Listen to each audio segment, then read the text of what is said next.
Good evening all of you. मैं पंकज विश्वकर्मा आप लोगों को शारदा एजुकेशन प्लेटफॉर्म पर स्वागत करता हूं। और आज हम लोग पढ़ेंगे एड्रिनल ग्रंथि। तो इसके पहले आप लोग लगातार क्रमशः सभी ग्रंथि को पढ़ते चले आए हैं और आप लोग लगातार ऐसे पूरा फिजियोलॉजी क्रमशः पढ़ते चलेंगे, ठीक है। तो फिजियोलॉजी के लिए आप लोग एक नोट्स बेहतरीन बनाते रहिएगा, ठीक है, ताकि आप लोग का कुछ रिवीजन भी होता रहेगा और टॉपिक जो समाप्त हो जाए उसका प्रैक्टिस सेट भी हल किया करिए। देखिए कितना प्रतिशत मिल रहा है, कितना प्रतिशत नहीं मिल रहा है।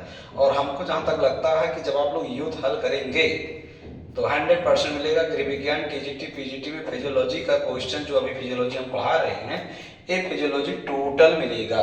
चाहे आप ब्लड को सॉल्व करके देख लीजिए, ब्लड ग्रुप सॉल्व करके देख लीजिए, हृदय सॉल्व करके देख लीजिए, ठीक है, ये टोटल क्वेश्चन मिलेंगे। और अब हम लोग ग्रंथ पढ़ा रहे हैं, जिस दिन ग्रंथ पढ़ा के समाप्त करेंगे उस दिन आप लोग ग्रंथ के क्वेश्चन को हल कीजिएगा। ग्रंथ में एक विशेष ध्यान दीजिएगा, हार्मोन्स का काम, नाम और कार्य। हार्मोन्स के नाम और कार्य से बहुत सारे क्वेश्चन पूछे जाएंगे, इस पर विशेष ध्यान दीजिएगा। सबसे महत्वपूर्ण चीज है हार्मोन्स के नाम, उनके हार्मोन्स का कार्य, कहाँ से कौन सा हार्मोन निकलता है, ये सब विशेष ध्यान दीजिएगा। तो चलिए बिना लेट किए हम लोग शुरू करेंगे एड्रिनल ग्रंथि। और आप लोग से निवेदन है चैनल को अधिक से अधिक सब्सक्राइब कीजिए और लाइक कीजिए, ठीक है। चलिए शुरू किया जाए। ये एड्रिनल ग्रंथि ना, हाँ, तो इसमें हम लोग सबसे पहले शुरू करेंगे एड्रिनल एड्रिनल ग्रंथि। कौन सी ग्रंथि शुरू करेंगे भैया? एड्रिनल ग्रंथि शुरू करेंगे। तो आप थोड़ा ध्यान से सुनिए, एड्रिनल ग्रंथि को कहते क्या क्या है। एड्रिनल ग्रंथि को कहते हैं अधिवृक्क ग्रंथि। क्या कहते हैं? अधिवृक्क ग्रंथि के नाम से इसको जाना जाता है। और एड्रिनल ग्रंथि को कहते हैं आपातकालीन ग्रंथि। इसको और क्या कहते हैं? आपातकालीन। इसे आपातकालीन ग्रंथि कहते हैं। और इसको क्या कहते हैं? करो या लड़ो ग्रंथि कहते हैं। क्या कहते हैं भैया? इसको करो या लड़ो ग्रंथि भी कहते हैं। और इसको क्या कहते हैं भैया? फोरयफ है। इसको फोरयफ है फोरयफ या फोरयस ग्रंथि भी कहते हैं। तो आपने एड्रिनल ग्रंथि के सभी उपनाम को देख लिए हैं ना। इसे अधिवृक्क ग्रंथि कहते हैं, इसे आपातकालीन ग्रंथि कहते हैं, इसे करो या लड़ो ग्रंथि कहते हैं, इसे फोरयफ या फोरयस ग्रंथि भी कहते हैं। चलिए अब हम लोग देखेंगे इसका संपूर्ण परिचय। तो संपूर्ण परिचय में ध्यान से देखिएगा। अगर हमसे पूछा जाए यह ग्रंथि स्थित कहाँ होता है, तो आप जानते हैं यह ग्रंथि वृक्क पर कहाँ स्थित होता है भैया? यह ग्रंथि स्थित होता है वृक्क पर स्थित होता है। दो वृक्क होता है, प्रत्येक वृक्क के ऊपरी भाग पर स्थित होता है। प्रत्येक भाग के कहाँ? ऊपरी भाग, ऊपर स्थित होता है। चलिए अगर आपसे पूछा जाए यह आकार में कैसा होता है, तो आकार यह टोपी जैसा होता है। कैसा होता भैया? यह टोपी जैसा होता है, टोपी जैसा होता है। अगला बात, अगर पूछा जाए इसकी लंबाई कितनी होती है, तो आपसे पूछा जाए इसकी लंबाई कितनी होती है, तो इसकी लंबाई लगभग होता है 5 सेंटीमीटर होता है। अगर पूछा जाए इसकी चौड़ाई कितनी होती है, तो इसकी चौड़ाई 3 सेंटीमीटर होती है। अगर पूछा जाए इसकी मोटाई कितनी होती है, मोटाई, तो आपसे इसकी जब मोटाई पूछा जाएगा तो आप बताएंगे 1 सेंटीमीटर होती है। और अगर आपसे पूछा जाए यह किस रंग का होता है, तो आप बताइएगा यह गाढ़े भूरे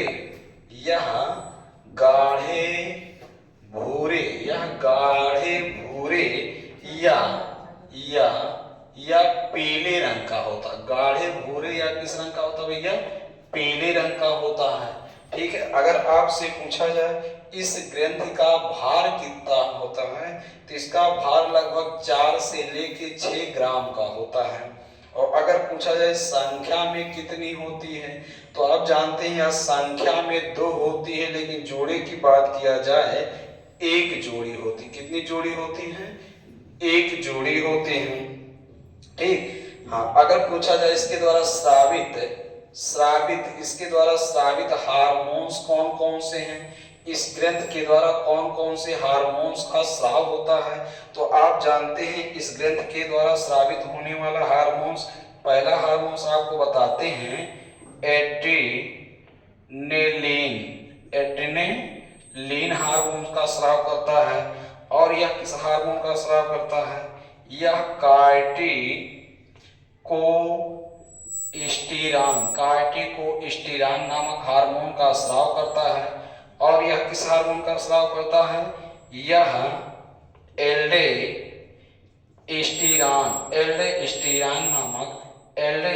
नामक हार्मोन का स्राव करता है। और किसका स्राव करता है, यह स्राव करता है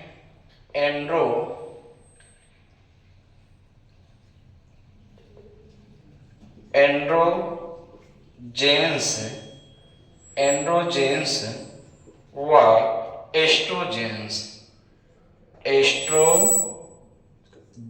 हार्मोन्स का क्या करता है, स्राव करता है। तो आप लोग जान गए कि यह किस किस हार्मोन का स्राव करता है। तो आप देखिए एड्रिनल ग्रंथ के द्वारा ये 4 हार्मोन का नाम रट डालिए, adrenaline hormone, corticosterone hormone, aldosterone hormone, androgens व एस्ट्रोजेंस नामक हार्मोन का स्राव करता है। हार्मोनों का नाम बिल्कुल बेहतरीन अंदाज में रटे रहिए। चलिए अब इन सभी हार्मोनों का आपको कार्य बता दें। जो एड्रेनालिन नामक हार्मोन होता है, यह आप जानते हैं, यह भय, क्रोध, पीड़ा, अपमान, बेचैनी, ठीक है, भय, क्रोध, पीड़ा, अपमान, बेचैनी आदि क्रियाओं का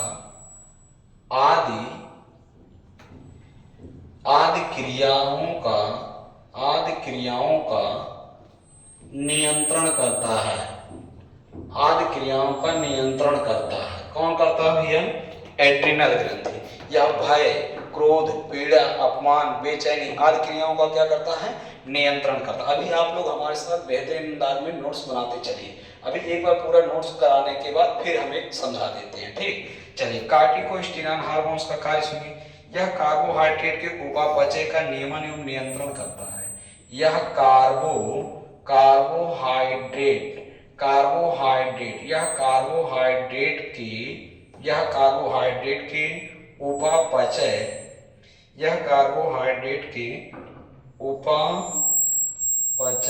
कार्बोहाइड्रेट के उपापचय का नियमन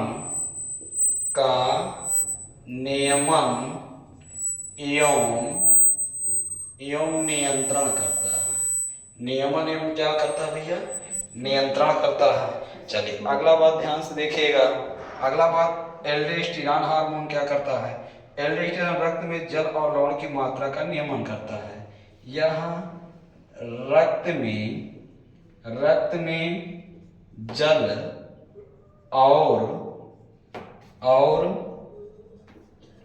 खनिज लवण की मात्रा का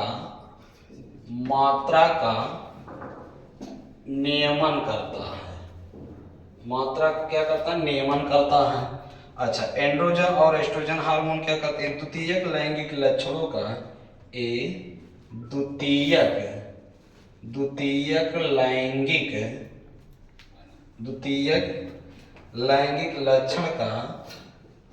द्वितीयक लैंगिक लक्षण का नियमन करता है। ये हो गया इस स्रावित। चलिए अब इतना बात आप लोग जान गए हैं। एड्रिनल ग्रंथि के द्वारा स्रावित हार्मोन का नाम adrenaline hormone, corticosterone hormone, aldosterone hormone, estrogen hormone और एस्ट्रोजेंस हार्मोन। देखिए यहाँ एंड्रोजेंस और एस्ट्रोजेंस हार्मोन, सभी हार्मोन का कार्य। अभी आप लोग बेहतरीन से नोट्स हमारे साथ बनाते रहिए। अभी तुरंत रटवा देते हैं, याद हो जाएगा। और एकदम सरल से सरल भाषाओं में पढ़ा रहे हैं, बड़े प्रेम पूर्वक, सबको आसानी से याद हो जाना चाहिए, ठीक है। तनिक भी मतलब कठिनाइयों को हमने पूरा सरल में बदल दिया है। जहां से क्वेश्चन आता सारी बात हम लिख दे रहे हैं ताकि आपको बिल्कुल तकलीफ ना हो। चलिए आगे देखिए, अगर इस एड्रिनल ग्रंथि के द्वारा स्रावित हार्मोन्स की अगर क्या हो जाती है, कमी हो जाती है, एड्रिनल ग्रंथि के द्वारा स्रावित हार्मोन्स की अगर क्या हो जाती है भैया, कमी हो जाती है, तो कमी में कौन कौन से रोग होंगे उनको देखिए। पहला हम रोग लिख रहे हैं एडिशन का रोग। कौन सा रोग लिख रहे हैं? एडिशन का रोग। एडिशन रोग कौन सा रोग लिख दिए? एडिशन का रोग लिख दिए। एडिशन के रोग में क्या होता है?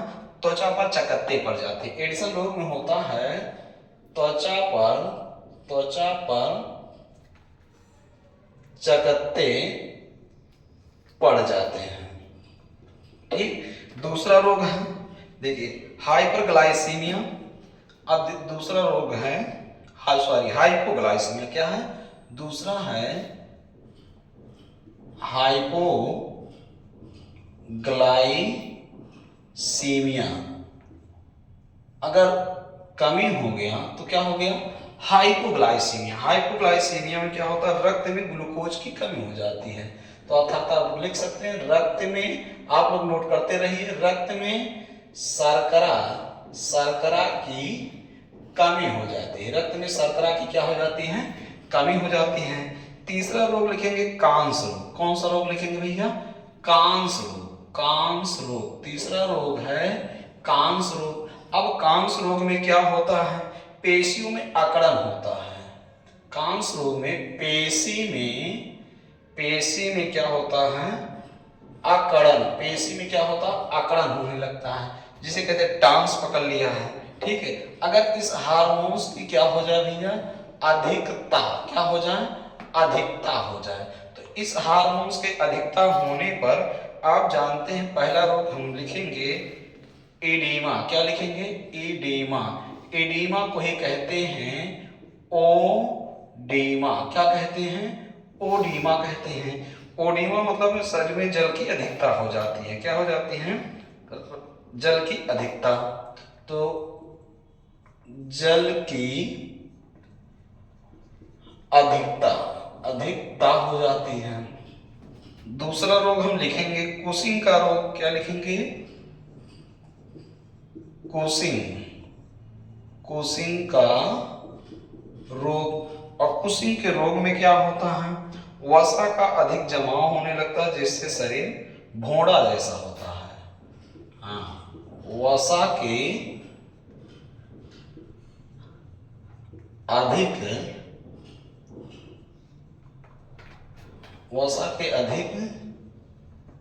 जमाव से शरीर भोंडा जैसा दिखता है। कहते हैं भोंपा कहीं का ना। अगला देखिए, नोट करते चलिए। अगला है ऑस्टियोपोरोसिस। और क्या हो जाता है? ऑस्टियोपोरोसिस हो जाता है। ऑस्टियोपोरोसिस में अस्थि भंगुर हो जाते हैं। अस्थि भंगुर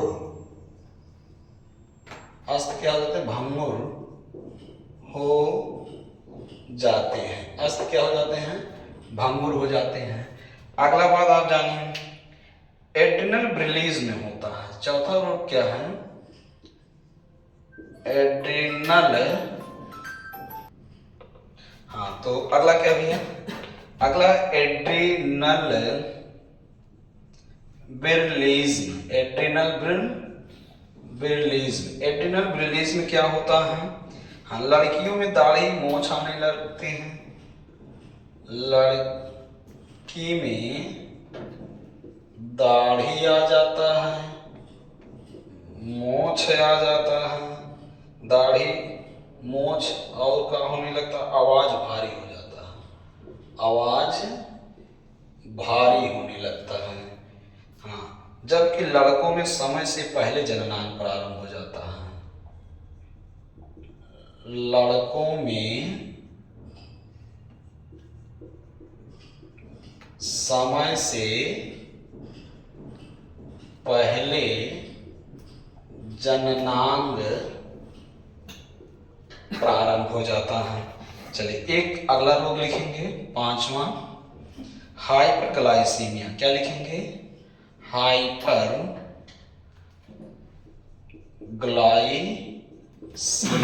हाइपरग्लाइसीमिया। अब हाइपरग्लाइसीमिया में क्या होता है, ध्यान से देखिए। हाइपरग्लाइसीमिया में हाँ, रक्त में ग्लूकोज की मात्रा बढ़ जाती है, अर्थात आप कह सकते हैं मधुमेह रोग हो जाता है, मधुमेह रोग हो जाता है। चलिए एक अब ध्यान से सुन लीजिए, आप लोग तुरंत फट से इसका पूरा स्क्रीनशॉट लीजिए, हम पूरा विधिवत समझा देते हैं, तुरंत का तुरंत याद हो जाए। आप लोग ध्यान सुनिए, हमारे साथ नोट्स बनाया करा करिए, और नोट्स बनाने के बाद ध्यान से स्क्रीनशॉट भी ले लिया करिए, ठीक है। और पूरा वीडियो अंत तक देखा करिए, हम क्या बोल रहे हैं, क्या सुना रहे हैं, क्या कह रहे हैं। सब्सक्राइब करने के लिए कह रहे हैं, बेल आइकन बजाने के लिए कह रहे हैं, वीडियो को शेयर करने के लिए कह रहे हैं, कि पढ़ने के लिए कह रहे हैं, कि तुरंत याद कराने के लिए कह रहे हैं, क्या क्या कहते हैं। वीडियो को अंत तक देखा करिए। कुछ प्रमुख बात जो होता है हम बीच बीच में भी बोल देते हैं, आखिरी में भी बोलते हैं, पहले भी बोल सकते हैं, इसलिए वीडियो को पूरा देखा करिए, ठीक। हाँ चलिए आगे ध्यान से देखिए, बन दे आगे। एड्रिनल ग्रंथि, ग्रंथि का नाम क्या है? एड्रिनल। अब सब लोग ध्यान से देखिए, एकदम बराबर देखिए। एड्रिनल ग्रंथि, एड्रिनल ग्रंथि को किस किस नाम से जाना जाता है, उसका बेहतरीन नाम देखिए। एड्रिनल ग्रंथि को किस किस नाम से जाना जाता है? एड्रिनल ग्रंथि को कहते हैं अधिवृक्क ग्रंथि कहते हैं, एड्रिनल ग्रंथि को आपातकालीन ग्रंथि कहते हैं, एड्रिनल ग्रंथि को करो या लड़ो ग्रंथि कहते हैं, एड्रिनल ग्रंथि को फोरियफ या फोरियस ग्रंथि कहते हैं। इतना नाम आपको याद हो गया, इसका उपनाम। अगला बात देखिए, एड्रिनल ग्रंथि स्थित कहाँ होता है? वृक्क पर स्थित होता है। वृक्क की संख्या कितनी होती है? 2 होती है, दोनों किडनियां के ऊपर स्थित होता है, ठीक है। अगला देखिए, यह आकार में कैसा होता है? यह टोपी जैसा होता है। इस ग्रंथि की लंबाई कितनी होती है? 5 सेंटीमीटर होती है। इस ग्रंथि की चौड़ाई कितनी होती है? 3 सेंटीमीटर। इस ग्रंथि की मोटाई कितनी होती है? 1 सेंटीमीटर। यह ग्रंथि किस रंग का होता है? गाढ़े भूरे या पीले रंग का होता है। इस ग्रंथि का भार कितना होता है? 4 से 6 ग्राम का होता है। यह ग्रंथि संख्या में कितना होता है? 2 होता है। जोड़ी की बात किया जाए तो 1 होता है। इस ग्रंथि के द्वारा स्रावित हार्मोन्स कौन है? चलिए, हार्मोन्स का नाम बिल्कुल जीवा पे होना चाहिए। पहला हार्मोन्स है एड्रिनलिन। कौन सा हार्मोन है? एड्रिनलिन। कौन सा हार्मोन है? एड्रिनलिन। दूसरा हार्मोन है कार्टिकोस्टेरॉन। क्या नाम लिखा गया? कार्टिकोस्टेरॉन। तीसरा हार्मोन है तीसरा हार्मोन है एल्डोस्टेरॉन। क्या नाम लिखा गया? एल्डोस्टेरॉन। चौथा हार्मोन क्या लिखा है? एंड्रोजेंस व एस्ट्रोजेंस। क्या लिखा है? एंड्रोजेंस व एस्ट्रोजेंस। ये चारों हार्मोन, इन चारों हार्मोन का स्राव कहां से होता है? एड्रिनल ग्रंथि से। ये बात तो याद होना चाहिए। अब एक ही ग्रंथि का कार्य क्या होता है, ध्यान सुनिए। पहला ग्रंथि एड्रिनलिन। एड्रिनलिन हार्मोन का कार्य क्या होता है? भय, क्रोध, पीड़ा, अपमान, बेचैनी, इन सभी क्रियाओं का नियंत्रण करता है। कौन सा ग्रंथि करता है? एड्रिनल ग्रंथि। जैसे मान लीजिए अब क्लास में आप लोग बैठे हैं, अब हमने आपको क्लास में खड़ा किया, चलो चलो खड़े हो जाओ। अब खड़े हो गए, अब थोड़ा आपको डांट दिए, फटकार दिए, दोस्तों के बीच आपका बेइज्जती हो गया। अब आप दूसरे दिन से क्लास निगाह में निगाह नहीं मिलाएंगे, एकदम भयभीत बने रहेंगे, क्या बताए गुरुजी हमारा बहुत बेइज्जती करा दिए। तो ये जो आपके अंदर डर होता है, भय होता है, सब क्या एड्रिनलिन है। आप लोग अपना बचपना याद कीजिए, दूसरी घंटे में अगर मैथ का टेस्ट रहता था तो पहले घंटे में 4 ना टॉयलेट लगता था। हाँ मेरे जैसा, तो उसका कार्य कौन है? एड्रिनलिन। कौन सा हार्मोन है? एड्रिनलिन। तो भय, क्रोध, पीड़ा, अपमान, बड़ा बेइज्जती भय, सब क्रिया का नियंत्रण कौन करता है? एड्रिनलिन। जैसे कहते मारे उनको एक थप्पड़ टॉयलेट कर दिए, अब मारो थप्पड़वा टॉयलेट कहाँ कह दिए? भयभीत हो गए भाई, किस हार्मोन के कारण टॉयलेट किए? एड्रिनलिन हार्मोन के कारण की। बात समझ गए? तो भय, क्रोध, पीड़ा, अपमान, बेचैनी, इन सभी क्रिया का नियंत्रण कौन कर रहा है? एड्रिनलिन करता है। जब तक इस हार्मोन्स का प्रभाव बना रहेगा रक्त में, शरीर में, तब तक आपको लगेगा आज बहुत बेइज्जती हुआ, आज बहुत बेइज्जती हुआ। इज्जती बेइज्जती तब तक जब तक इस हार्मोन का प्रभाव रहेगा, ठीक है। जैसे अब हमने क्लास में आपको मोटिवेट किया कि आप देखिए रेगुलर पढ़िए, एक एक टॉपिक उठाइए, प्रतिदिन पढ़िए, ठीक है। अब पढ़ने का तरीका यही सही है कि पहले आप जैसे हम पढ़ा रहे हैं ग्रंथि, तो पूरे ग्रंथि को खूब कायदे से पढ़ के खत्म कीजिए। अब ग्रंथ जब खत्म हो जाए पूरा थ्योरी, तब इस ग्रंथ के टॉपिक, पूरे ग्रंथ का क्वेश्चन हल कीजिए। जब सभी टॉपिकों का टॉपिक क्वेश्चन हल कर लो, तब जाके आप पूरा फुल एचटी हल करना चाहिए। तो हमने आपको खूब मोटिवेट किया, खूब समझाया, और आपके अंदर लगा कि हाँ सर सही कह रहे हैं, पहले हमको पूरा थ्योरी पढ़ के समाप्त करना चाहिए, तब उस थ्योरी का टॉपिक क्वेश्चन हल करना चाहिए, तब जाके हमको फुल एचटी देना चाहिए। हमको डायरेक्ट फुल एचटी नहीं देना चाहिए, हमको पहले टॉपिक वाइज फुल एचटी देना चाहिए। जब सभी विषयों का, सभी टॉपिकों का टॉपिक टेस्ट दे के क्लियर कर लिए हो, सारे टॉपिक रट डाले हो, तब फुल एचटी देना शुरू कीजिए। तभी फुल एचटी का मतलब ही सिद्ध होता है। नहीं तो कहीं उसमें गलत कहते रहे, फुल एचटी देने से हमारा अब सुधार हो रहा है, 1-2 क्वेश्चन का सुधार होगा, लेकिन टॉपिक टेस्ट अगर दे के खत्म किए रहेंगे तो जबरदस्त सुधार होगा। ठीक है, और आप लोग घर पे पढ़े कीजिए, और पढ़ने के लिए हमने प्रेरित किया, घर पे पढ़े तो आपको लगा हाँ सर जी आज क्लास में बहुत सही कहें, अब आज से ऐसे ही करेंगे, लेकिन घर जाते ही सब शांत हो जाता है। उसका कारण क्या है? एड्रेनलिन। क्या होता है? एड्रेनलिन। ठीक, हमने आपको जो कुछ कहा क्लास में समझ में आया कि हाँ आज सर सही कह रहे हैं, लेकिन घर जाने के बाद आधा घंटा बाद शांत हो जाता है। उसका कारण कौन है? एड्रेनलिन। यही आपके अंदर जुनून व जोश भरता है, और यही आपका जुनून जोश शांत भी करता रहे। तो पढ़े जाए, बिहान से पढ़ा, परसों से पढ़ा, नहीं होलिया के बाद पढ़ा, नहीं 1 तारीख से पढ़ा, नहीं सोमवार से पढ़ा, ये सब कौन करवा रहा है? ये सब एड्रेनलिन करवा। कौन सा हार्मोन? एड्रेनलिन करवाता है। ठीक है, भय, क्रोध, पीड़ा, अपमान, बेचैनी सब क्रिया का नियंत्रण करता है। और मस्तिष्क का कौन सा भाग वाला करवाता है? डायएन्सेफेलान। कौन कराता है? डायएन्सेफेलान करा रहा है। अगला देखिए, कार्टिकोस्टेरॉन हार्मोन कार्बोहाइड्रेट के उपापचय में सहायक होता है। उपापचय मतलब चयापचय, चयापचय मतलब मेटाबॉलिज्म। क्या होता है? मेटाबॉलिज्म। मेटाबॉलिज्म मतलब क्या? भोजन का सरल इकाइयों में टूटना और नए कोशिकाओं का निर्माण होना। तो उसमें सहायक हार्मोन्स कौन है? कार्टिकोस्टेरॉन हार्मोन्स। किसके? कार्बोहाइड्रेट के उपापचय में सहायक होता है। ठीक, क्लियर हो गया। अगला एल्डोस्टेरॉन हार्मोन। एल्डोस्टेरॉन हार्मोन क्या कहता है? रक्त में जल की मात्रा का, रक्त में किसकी मात्रा भैया? रक्त में जल की मात्रा और खनिज लवण की मात्रा का नियमन करता है। रक्त में भाई पानी भी पाया जाता है और रक्त में खनिज लवण भी पाए जाते हैं, तो इनकी मात्रा का नियंत्रण करता है, नियमन भी करता है। देखिए, नियंत्रण मतलब रोक देना, नियमन मतलब प्रारंभ, शुरू करना। ठीक, अगला देखिए, एंड्रोजेंस व एस्ट्रोजन हार्मोन क्या? यह द्वितीयक लैंगिक लक्षणों का नियमन करता है। द्वितीयक लैंगिक लक्षण जैसे पुरुषों का प्रथम लैंगिक पहचान होता है वृषण, ठीक है, और स्त्रियों का प्रथम लैंगिक पहचान होता है अंडाशय। तो हमने क्या कहा? स्त्री का प्रथम लैंगिक पहचान अंडाशय है और पुरुष का प्रथम लैंगिक पहचान क्या होता है भैया? वृषण होता है। तो ये प्रथम लैंगिक पहचान, लेकिन ये हार्मोन्स क्या कर रहा है? द्वितीयक लैंगिक लक्षणों का नियमन कर रहा है। अब देखिए, स्त्रियों का द्वितीयक लैंगिक लक्षण क्या होता है? मासिक चक्र का आना, स्तनों में उभार का आना, ठीक है, पीरियड का आना, ये सब स्त्रियों का द्वितीयक लैंगिक लक्षण है। आवाज पतला होना, श्रोण मेखला का चौड़ा होना, ठीक है, ये स्त्रियों का द्वितीयक लैंगिक लक्षण है। और पुरुषों का द्वितीयक लैंगिक लक्षण क्या होता है? दाढ़ी आ जाना, मोछ आ जाना, आवाज का भारी होना, ठीक है, ये सब पुरुषों का द्वितीयक लैंगिक लक्षण होता है। पूरा बात के लिए चलिए, अब हम लोग आते हैं कमी पर। अगर एड्रिनल ग्रंथि के द्वारा स्रावित हार्मोन्स की कमी हो जाए तो क्या प्रभाव पड़ेगा? तो प्रभाव क्या पड़ेगा? भनाभन रोग होंगे। तो कौन कौन से रोग हो सकता है? एडिसन का रोग होगा। कौन सा रोग होगा भैया? एडिसन का रोग होगा। पहला रोग क्या होगा? एडिसन का रोग। अब एडिसन के रोग में हो क्या रहा है?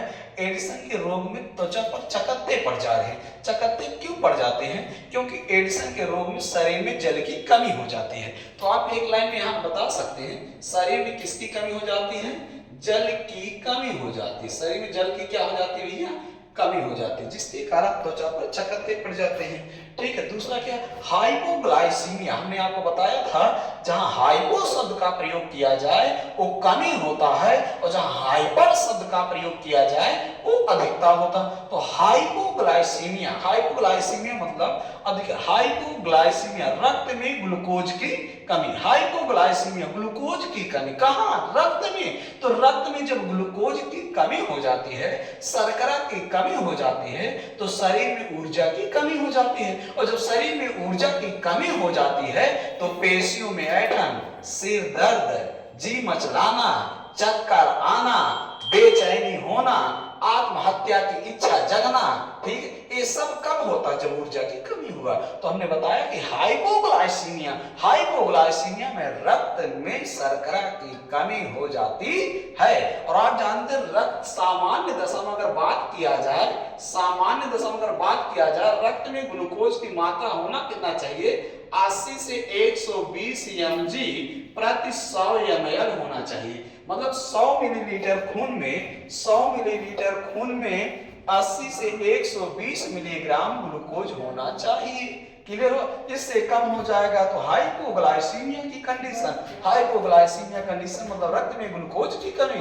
रक्त में ग्लूकोज की कमी मतलब शरीर में ऊर्जा की कमी। शरीर में ऊर्जा की कमी मतलब क्या होगा? चक्कर आएगा, जिम चलाएगा, पेशियों में ऐंठन होगा, सिर दर्द होगा, आत्महत्या करेगा, मन का जिस तरह की जिंदगी खराब हो जाए, तो ये सारी समस्याएं उत्पन्न होती हैं।